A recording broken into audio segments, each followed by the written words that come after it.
Hi everyone, welcome back to our course. Now let's talk about another category of nonverbal communication, body language. There are different understandings and different classifications concerning body language. In this lecture, we use body language to refer to various forms of nonverbal communication through physical behaviors, just as the name implies.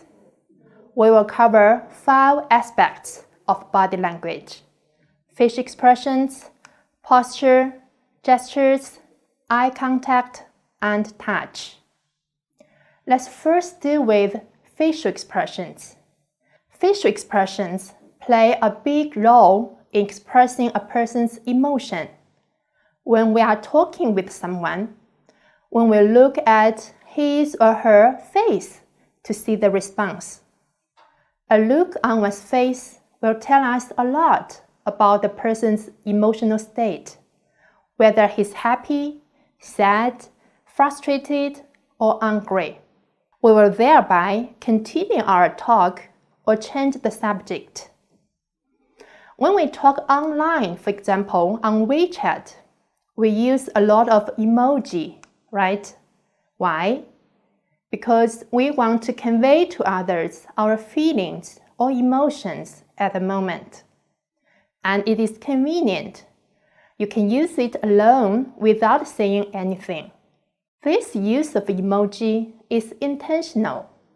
While in real life, our facial expressions can be conscious or unconscious, or mostly unconscious. Compared with what we say, our facial expressions may reveal our true feelings. I wonder if you have watched the American TV series Lie to Me. This show is based on Paul Ekman's work and research. Paul Ekman is an American psychologist, a pioneer in the study of facial expressions and emotions, and an expert in deception detection. According to him, combinations of eyes, eyebrows, lips, cheek movements help form different moods of an individual. For example, for surprise, eyebrows are raised, eyes are wide open, and the mouth is open and relaxed. There are 7 universal emotions based primarily on facial expressions. Can you identify them from these pictures? Yes, they are happiness, surprise, contempt, sadness, fear, disgust, and anger. In the series Lie to Me, the main character, Dr. Cal Lightman, an expert in body language, examines people's micro-expressions to determine whether they are telling the truth or not. Cultural norms often dictate how, when, and to whom facial expressions are displayed. In some cultures, such as those in Mediterranean, people are more likely to express their emotions in public, while in some other countries, like the Chinese and the Japanese, people tend to conceal rather than reveal their real emotions in public or to strangers.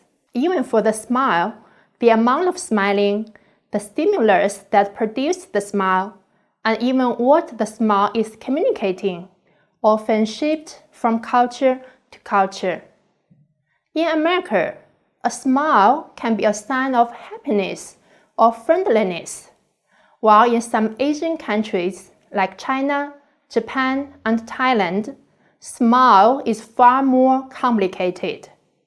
A smile can also be used to avoid answering a question or express shyness, embarrassment, discomfort, apology, or even sadness and hatred. Can you think of a case where a Westerner feels confused or annoyed by a smile? You can share it on our discussion board.